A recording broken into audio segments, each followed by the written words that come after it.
എനിക്കുണ്ടല്ലോ beef തന്നെ കറി വെക്കുന്നതിനേക്കാളും ഇഷ്ടം അതിൻ്റെ കൂർക്കയോ വാഴക്കയൊക്കെ ഇട്ടിട്ട് കറി വെക്കുന്ന കേട്ടോ.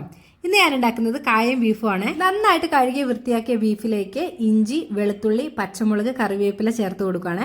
പിന്നെ അതിനകത്തേക്ക് മഞ്ഞൾപ്പൊടി, മുളക് പൊടി, ഗരം മസാല, മല്ലിപ്പൊടി, ഉപ്പ് ഇത്രയും കൂടെ ചേർത്ത് ആവശ്യത്തിന് വെള്ളം കൂടെ ചേർത്ത് കൊടുക്കുന്നുണ്ട് കേട്ടോ. അടിക്ക് പിടിക്കാതിരിക്കാനാണ് വെള്ളം ചേർത്ത് കൊടുക്കുന്നത്.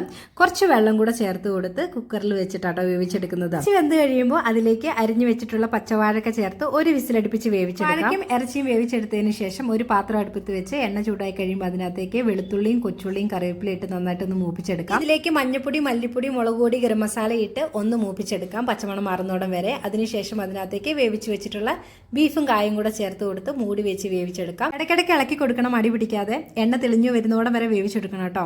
നല്ല ടേസ്റ്റാണ് കായും ബീഫും. ഒരു പ്രാവശ്യമെങ്കിലും ഉണ്ടാക്കി നോക്കാത്തവരാണെങ്കിൽ ഒന്ന് ഉണ്ടാക്കി നോക്കണം കേട്ടോ. എന്തായാലും ഇഷ്ടപ്പെടും. ബീഫ് കറി കൂട്ടി ചോറിന് കേട്ടോ. നമുക്ക് മറ്റൊരു വീഡിയോ ആയിട്ട് വീണ്ടും കാണാം. ബൈ.